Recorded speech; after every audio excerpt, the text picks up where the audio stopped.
Hello and welcome. You are about to watch a webinar on regulatory sandboxes by SIGA. My name is Ivo Jeník, and I'm joined today by my colleague Sean Duff. In the next 30 to 40 minutes, we're going to present the results of 4 years of our work at SIGA on the topic of regulatory sandboxes. First, we're going to walk you through the introduction of an overview of the sandbox landscape, and then we will focus on some of the key questions that regulators should ask when contemplating and designing a regulatory sandbox. We'll start with defining objectives and the purpose of the sandbox, and then we'll continue with the question of how do you design a sandbox that meets those objectives. And then we'll end on a practical note with some recommendations where you can find more information. So let me start with the basic terms, defining what sandbox really is. As you probably know, regulatory sandbox is a testing environment for innovation set up by regulators. It's a framework that's open to different types of innovations that allows them to test in a live marketplace. In our recent paper on regulatory sandboxes, we define sandbox from a little different perspective by focusing on its core utility. In other words, what it can do for policymakers and for innovators. So in our definition, we say a regulatory sandbox is a tool for developing evidence about how a new product, technology, or business model, in brief innovation, works and the outcomes it produces. It's an evidence gathering tool that helps regulators to decide on the most appropriate regulatory response to that innovation by collecting evidence from the interaction between the innovation and the live marketplace. Regulatory sandboxes have been very popular over the past couple of years. And so here's just a snapshot from the work of our World Bank colleagues who mapped out more than 70 different regulatory sandboxes around the world, many of them already operational, some of them still under construction, so to speak. And there are more and more, almost adding new one every month. So what is actually happening in regulatory sandboxes? Here's another snapshot coming from the SIGA work that we did in 2019, where we look at 16 different regulatory sandboxes and over 130 different sandbox firms that either graduated or were testing in regulatory sandbox. And we asked a set of questions to really understand who are the innovators testing in regulatory sandboxes, what innovation and technology they're testing, and so on. And so here are some results. And while this is from 2019, I believe that this image would be very much similar nowadays. First question was, what kind of technology gets tested in regulatory sandbox? And you can see from the figure that predominantly the focus was on blockchain and cryptocurrencies. And that's probably not very surprising to any of you.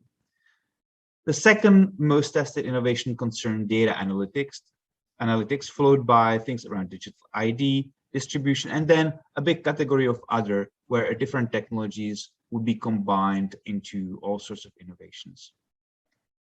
The other question we asked was about which sectors benefit most from sandbox testing. And perhaps not surprisingly, we found that a lot of sandbox innovation and a lot of sandbox testing concerns payments, followed by wholesale and infrastructure, which again would very often relate to payments with examples of clearing and settlements, instant payments, and so on. And then we find also innovation happening in what we could call a wealth management or advice, financial advice, followed by insurance, lending, and other categories. Here at the very bottom, you have a couple of examples of what are the specific innovations that have been tested in regulatory sandboxes. And those examples include equity crowdfunding, robo-advisors, or alternative credit scoring. We should also very quickly touch upon what are the key benefits and risks of a sandbox, although the whole presentation will be coming back to the point and trying to really explain what is the value and utility of regulatory sandboxes and what are some of the potential risks that regulators should be aware of. But this is a summary of those benefits and risks, and I'll just highlight a couple of them. First of all, the key benefit is that regulatory sandbox is quite a novel tool for evidence-based policy making, which I think is very important, and we'll be coming back to that point. It also opened access to regulator to pretty much anyone willing and ready to test a new innovation. And in addition to that, it also signals the openness to innovation generally to the innovative ecosystem of not only innovators, but investors and the broader community.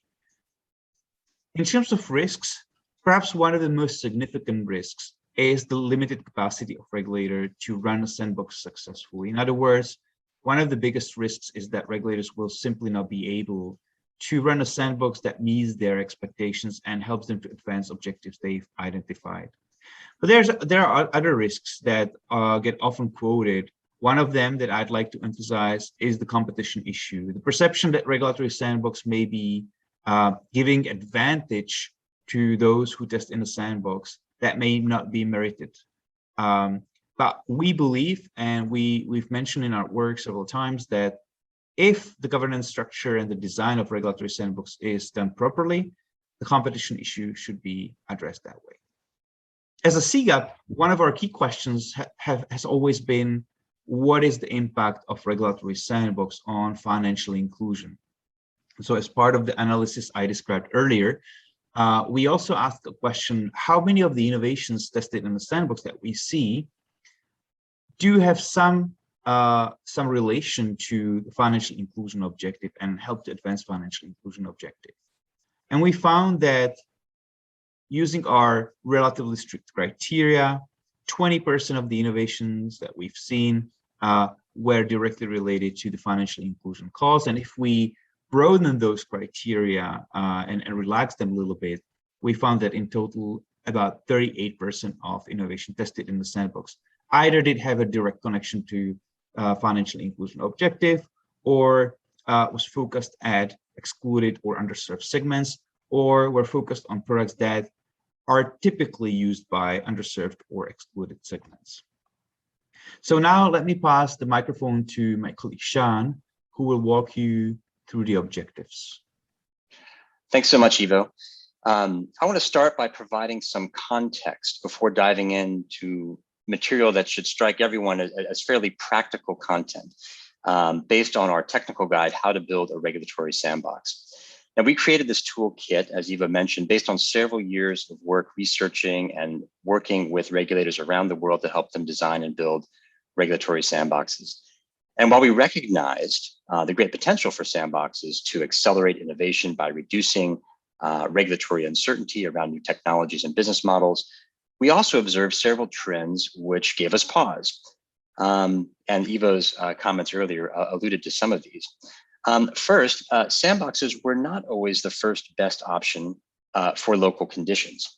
And this became increasingly clear as alternative innovation facilitators, innovation hubs, accelerators, even tailored rule changes came into use, and sandboxes at times failed to attract the necessary interest or attention and market uptake that the regulators had expected. Nevertheless, because of the great attention given to regulatory sandboxes and excitement about this particular regulatory tool, we would see that regulators would often press ahead with sandbox programs, regardless of the background market conditions, or indeed without even taking the initial step of assessing whether a sandbox was the appropriate tool for local circumstances. And finally, we found that even when a sandbox was a good fit for the particular idiosyncrasies of the evolving marketplace, there was still a great deal of uncertainty about how to navigate the myriad design choices that come with regulatory sandbox programs. And we saw some jurisdictions building sandboxes based on exemplars from other jurisdictions with very different market conditions or regulatory capacity to implement such programs. So as a result, the toolkit was developed with the practitioner in mind. It offers a very stylized analytical process for helping think through what we observe to be major decision points in the sandbox design process. And importantly, to help regulators uncover common assumptions that may lead them down a path to a sandbox program when other more appropriate tools might be available at their disposal. So let's walk through at a very high level the framework now.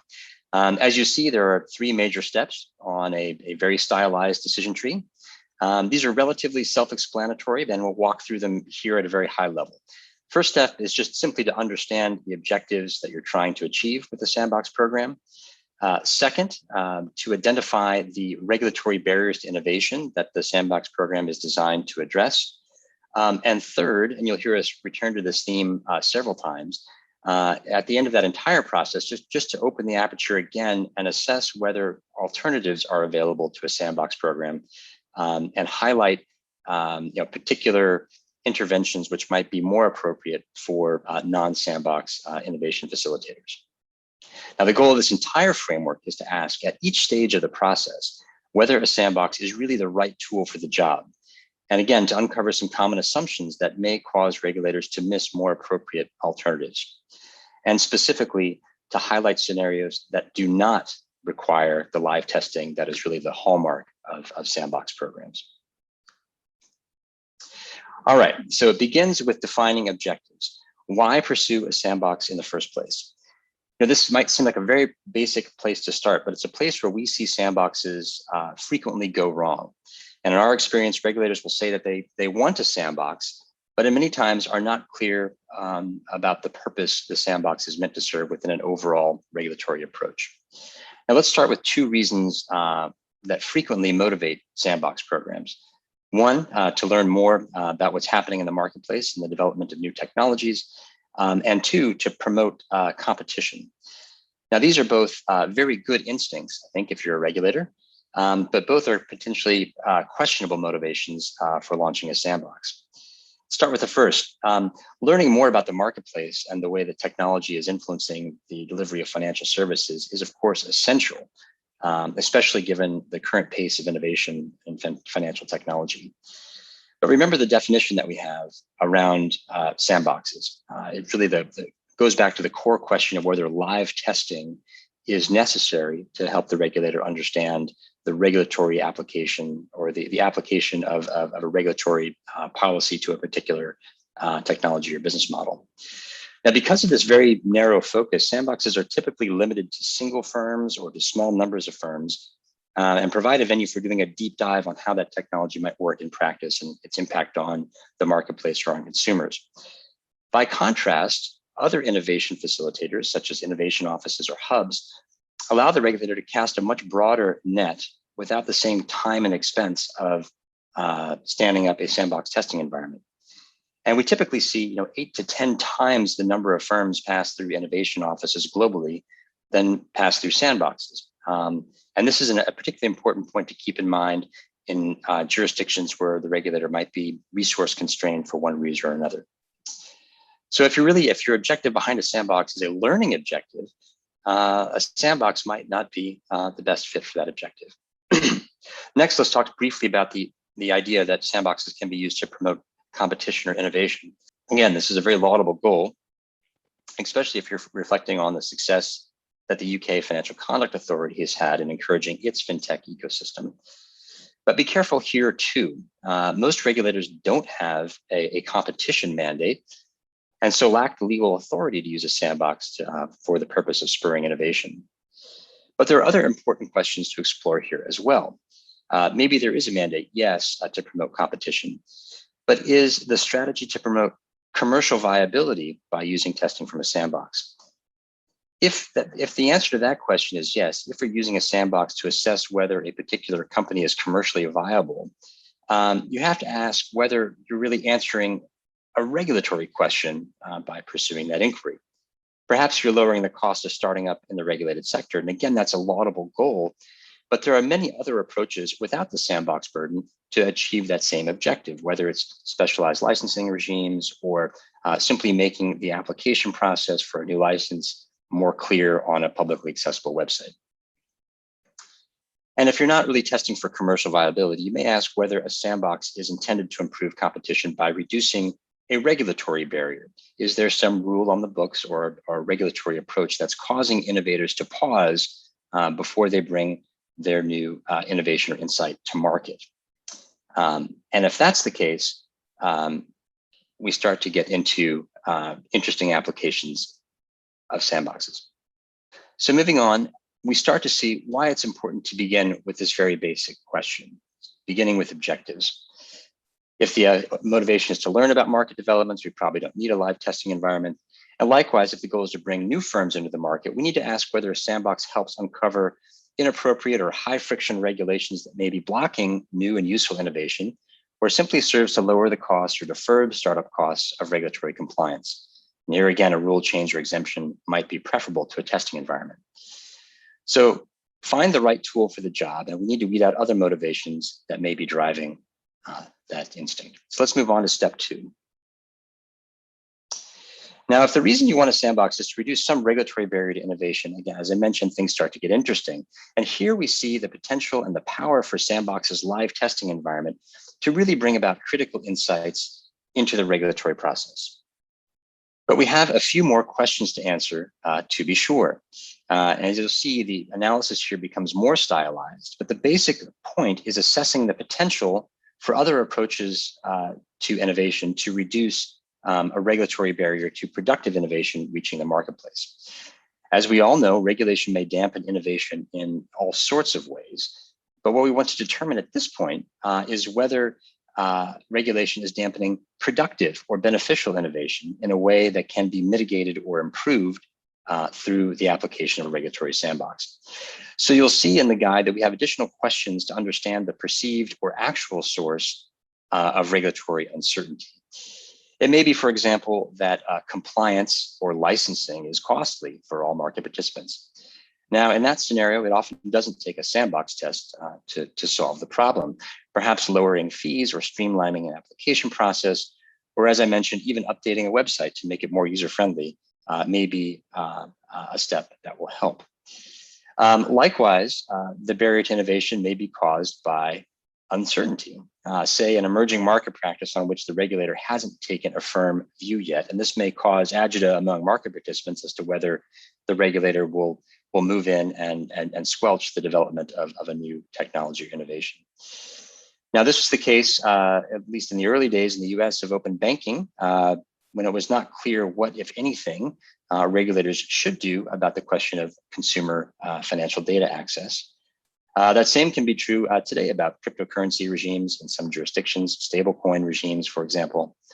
And here again, it may be that industry consultation, hearing from market participants, learning more about the evolution of the technology and its potential impact on the marketplace, might be the right approach to formulating a new policy. The lag in regulation may simply be caused by an information or capacity gap and not a regulatory certainty per se that requires a testing environment to evaluate.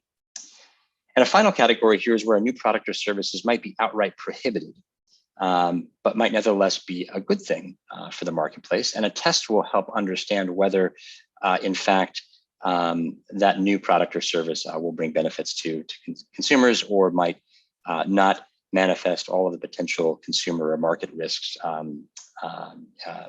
that are understood sort of in the abstract. And we have some examples in the paper around this where artificial intelligence or machine learning might provide useful insights on things like credit underwriting or appropriate insurance coverage, but the regulator might be unsure about how those particular algorithms work in practice. Again, a testing environment is useful to uncover some of those opacities in the technology, make their outputs more discernible, and provide some level of regulatory comfort as to how those products and services will actually work in the marketplace. And finally, you'll see that if you decide that live testing is necessary, that reviewing evidence and understanding outcomes from a technology is needed to make a regulatory inquiry, then you start to see the real potential for a regulatory sandbox. And the final step in the process, again, reminding everyone that it's a very stylized process, and each step on this inquiry will, of course, differ and need to be updated based on local facts and circumstances. But the final point here is really a reminder of what we've been talking about all along, which is to say, at the end of all the process, even if the regulator determines that live testing is probably useful to achieve their regulatory objective, it's useful to ask, again, whether there are some alternative solutions that might be available to achieve that objective. We've walked through a few examples here on the slide, whether there are other innovation facilitators, updating a rule change, and so forth. But given the time and expense of operating a sandbox, it's always useful to return to these other lighter weight interventions to see if they can serve the same purpose. Likewise, useful reminder that these different solutions are often used in conjunction with sandbox programs, either as complements or substitutes, to inform a broader regulatory approach to innovation, and perhaps gathering insights from things like innovation offices or consultations with the industry, using those processes to narrow and refine the issues that might require or benefit from sandbox treatment, and thinking of those nested solutions as a funnel in an innovation process that leaves only a small number of use cases that are really amenable to testing in the sandbox. And finally, just on this point, just to open the aperture, we've talked about some very narrow types of different innovation facilitators, hubs, accelerators, tech sprints, and so forth. But it's a useful reminder that regulators around the world have long experimented with different types of approaches to emerging technology. They are called by different names, but you see some of them here and with some examples from specific jurisdictions. The wait and see or forbearance approach, often just used to define a regulator's measured intervention into a marketplace, and watching the new technology or business model develop over time before formulating a strong regulatory view. You might say that the current approach to cryptocurrency regulation globally kind of fits into this category. The test and learn approach, often associated with Kenya's introduction of M-Pesa and mobile money a decade or more ago. Again, defining sort of an ad hoc framework for allowing a new innovation to reach the marketplace before stepping in with a more formal regime. And then finally, again, alternatives and complements to Sandbox, some of which we've already talked about here. Innovation offices or hubs, a more informal venue for market participants to interact with the regulator.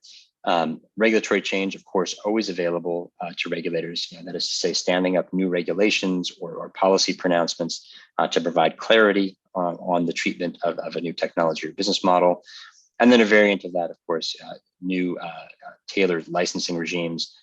We see several jurisdictions around the world announcing new types of fintech licenses or digital banking licenses to address particular technologies and their regulatory treatment. And then just to provide two country examples, I think, which are interesting to understand and contextualize the use of regulatory sandboxes to advance sort of broader regulatory objectives. Here we have the example of the Bank of Thailand using a regulatory sandbox in a more thematic way to test the efficacy and functionality of a national digital identity platform. Of course, the platform being used to support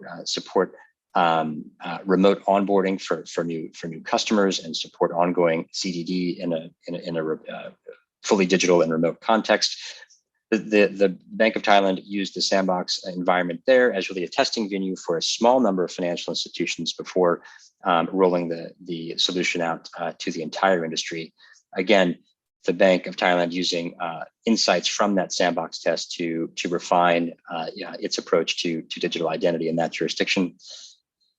And then another example of the type of nested innovation environment that we mentioned previously. This is an example from Taiwan's Financial Supervisory Commission, which really has set up a range of different innovation programs, including a sandbox, but also a more traditional incubator and accelerator space, and different consultation points with the regulator to provide multiple touch points with the industry to help understand and craft the regulatory environment to accommodate and the development of new technologies. And with that, Ivo, I'll hand it over to you to educate us on some of the more practical elements of sandbox design. Thank you, Sean, for this great guidance. So with all that information, you can decide whether you want to implement a regulatory sandbox or not. And if you decide that you want to implement one, then the next logical question is, what kind of sandbox do you need to meet your objectives and expectations? And for that, I'm really talking about the design of the regulatory sandbox. Now, when you look at regulatory sandboxes all around the world, they may look very similar because they all share 5 key design elements. And if not all of those 70 plus regulatory sandboxes, most of them do. And those 5 key design elements are eligibility criteria, governance structure and processes, the time dimension for the sandbox applications and test, the test restrictions and safeguards, and exit options. And each of those design elements have a number of design choices that come with specific trade-offs, and some of them are more suitable for specific circumstances than others. And so the question we try to answer with our research is, what design choices are driven by what circumstances? And are there design choices that are better than others given certain circumstances? Or is there a blueprint that is universally applicable across jurisdictions? So before we get to answer that question, I'd like to just go very briefly over some of those design elements and design choices to give you an example. So one of the key design elements is around eligibility criteria. That is, who is allowed to test in a regulatory sandbox. And when we look at design choices, we see that some sandboxes are open to incumbents, that is, already authorized and operational financial service providers. Some are open to newcomers, some are open to both, and some are even open to a non-financial service providers, such as RegTech companies. Another example could be around test restrictions and safeguards, which limit the scope and scale and also conduct of sandbox tests to minimize potential harm that may come along with experimentation that happens in the sandbox. And here again, we see a list of design choices: limiting number of clients involved, limited number of transactions and their volume, limiting geographical scope of the test, putting in place consumer protection safeguards, and minimum anti-money laundering and counter-terrorist financing requirements. So I could go over all of these 5 design elements, but I think you get an idea what we're talking about. So the point here is that you can combine those design choices in a different ways, and those combinations will yield a different sandboxes and different sandbox designs. And so the question that we've tried to answer is, what is determining those design choices and what makes some design choices better than others? And we've arrived to 3 what we call threshold constraints that are affecting design choices. The first one is legal framework, which really determines a lot about what can or cannot be done with the regulatory sandbox. First of all, it determines permissible sandbox objectives, which are driven by the regulatory mandate. Second, it determines eligible participants in the sandbox. It very often also determines the testing constraints and safeguards. And at the end also, what exit scenarios may be available in the form of regulatory relief available to the regulator. The second threshold constraint concerns market conditions. That is, how vibrant your market is when it comes to innovation, the newcomers, the demand for sandbox-like initiatives. Who are the existing providers? What is the existing and available infrastructure? And the third threshold concerns capacity, both of the regulator to run a regulatory sandbox initiative, but also of the market to benefit from it and to absorb innovation that may come out of the regulatory sandbox. So how do we work with those design elements, choices, and threshold constraints? In our paper, we've tried to be very specific and almost normative about how you can determine specific design choices based on the threshold constraints that are applicable to your market. So let me give you a few examples. First, the legal and regulatory framework. So here we can start with the statutory mandate that really determines a lot about what can be done in a sandbox and how sandbox is designed. For example, is even regulator authorized to establish a sandbox by its existing statute and mandate? Or is there a need for a legislative change before a sandbox can be implemented? Or is a sandbox potentially implicitly allowed by the extension and interpretation of the existing discretionary powers bestowed upon the regulator? Another example could be around eligibility criteria. Some regulators are only allowed to welcome licensed or otherwise formally authorized entities in their sandbox. Some regulators can also invite entities that are completely outside of the existing regulatory framework, and some can even invite the non-financial service providers, as mentioned earlier. So again, we could go through those examples and sort of illustrate the point how legal framework is driving a specific design elements and choices. The other way how we've worked with those design choices and threshold constraints is trying to pair them together and point to the direction they're leading when it comes to design. They're leading when it comes to design choices. So here, one example is high capacity or capacity dimension and the market conditions dimension. So on one hand, we see, for instance, a market with high capacity regulator and also high demand for sandbox-like initiative. And in that market, we would expect that regulatory sandbox will be likely cohort-based, which allows regulator to really handle a large volume of applications. We would expect a dedicated sandbox team to be determined to really handle those applications and help firms throughout the sandbox process. We would also expect a subject matter experts that are available to analyze a diverse type of innovations that can be coming from the market.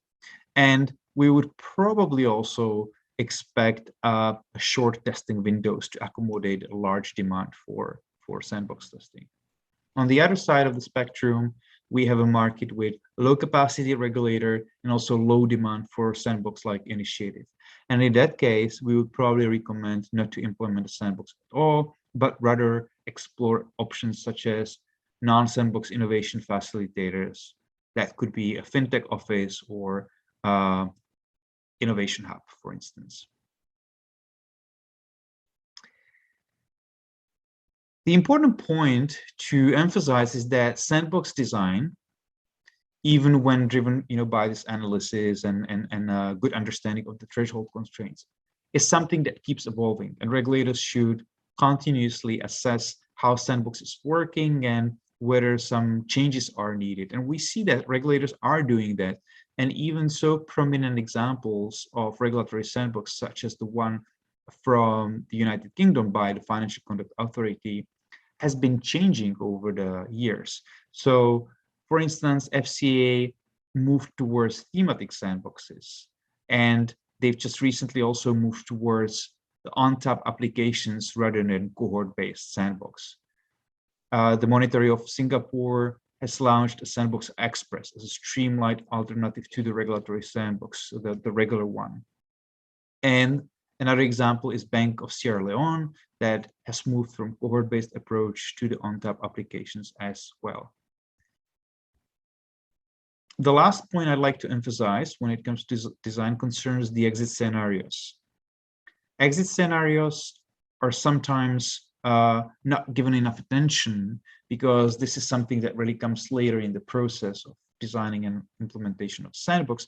But we emphasize in our guide that exit scenarios should be well understood from the very beginning because they drive design choices and they also prepare regulators. Understanding those scenarios prepares regulators for what is to come and how they can handle those different possible outcomes.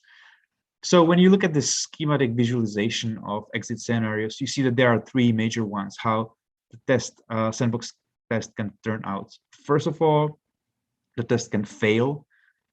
Second, the test can be discontinued for a number of reasons, or the test is actually successful. And I'll just focus on that last piece because that's really the ideal outcome when the test is successful.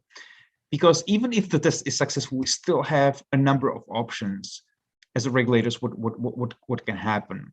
So first of all, the test can still result, even if successful, into a cease and desist order. When innovator decides that the innovation works but is unfit for the market. almost ideal scenario is that the successful test leads to license or other form of approval, which is the second option. The third option is that there is a need for regulatory change to allow the innovation to really operate in the market at scale. And that regulatory change may mean adopting new law, amending existing regulation, or just changing the interpretation of the existing rules. And the fourth scenario is that the innovation is found outside of the regulatory perimeter, either because it falls under the mandate of another regulator, or it's just simply not a regulated financial service.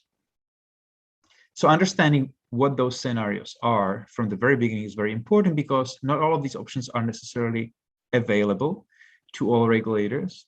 And also, some of these options determine the design choices. And one example is a regulatory change. If the regulator knows that regulatory change will always require extended period of time, for example, because of how the legislative process is designed, or who are the stakeholders involved in a regulatory adoption or regulatory change, then one design choice is just to provide for the extensive testing period, which is long enough for the regulator to adopt a regulatory change while the firm keeps operating in the regulatory sandbox. So this is just to say that exit scenarios should be well understood from the very start of the design process. And here are some illustrations of these points and what the exit scenarios are. One example is from UK, where all successful firms graduating from regulatory sandbox have been authorized through the existing framework. The other example is Kenya, where successful firms graduating from sandbox can be given a temporary authorization that allows them to operate in the market before an appropriate regulatory change is adopted. And third example is from Brazil, where the Central Bank of Brazil has created a sandbox framework that allows testing up to 3 years, which again is or should be a long enough time frame for regulatory change to happen should it be needed. So with all of this, let me now ask Sean for concluding remarks. Thanks very much, Ivo. That's all super helpful and practical guidance for regulators who have decided to launch a sandbox in their jurisdiction. I know our listeners will agree. And so with that, I'll offer some quick closing thoughts and remind our audience of the various practitioner resources that are available through CGAP. But first, let's highlight some key concepts from the session. First, many regulatory innovation objectives can be achieved with tools other than a sandbox. We know this is a session about sandboxes, but the key takeaway, if you remember one thing, is to look elsewhere first before embarking on a sandbox journey. Second point, and related, is that a sandbox can help inform regulatory responses when live testing is necessary. And again, for all the reasons we discussed, there are probably a limited number of circumstances where live testing really is necessary to support the regulatory objective.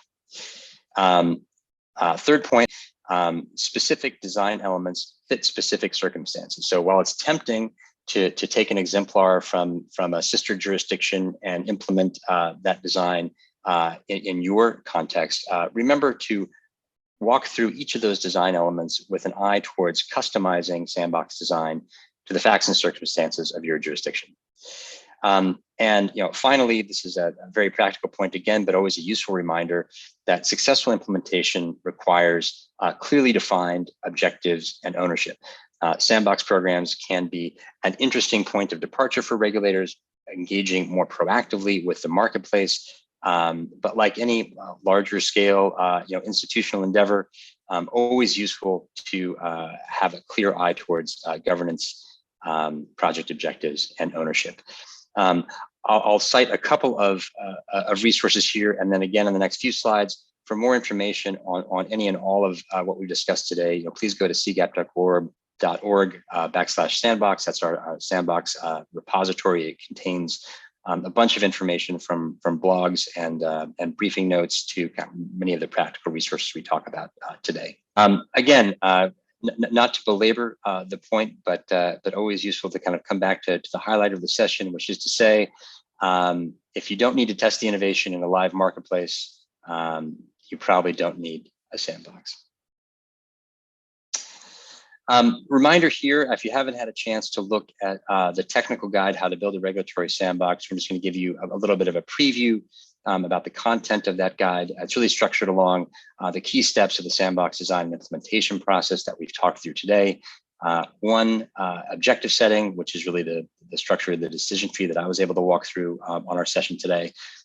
Two, the elements of designing a regulatory sandbox. And then 3 and 4, really more practically oriented material on running a sandbox and exploring alternatives to sandboxes.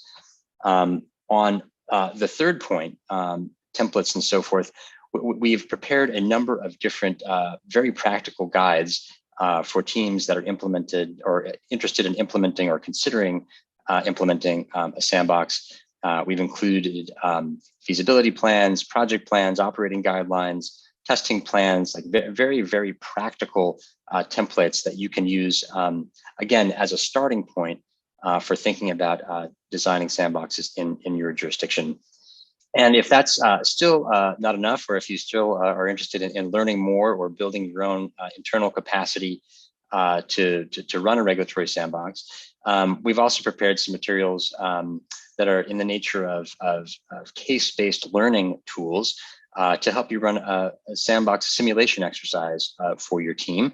And again, these tools take you through some of the key questions we talked about today, determining whether you actually need a sandbox for your jurisdiction, the teams and individual capacity that needs to be brought to bear on a sandbox in the wild, if you will, and understanding how a sandbox will work in practice, including all of the touch points within different departments of the regulator, the touch points with the marketplace and the way that the sandbox team interacts with market participants and takes in information about evolution of the market.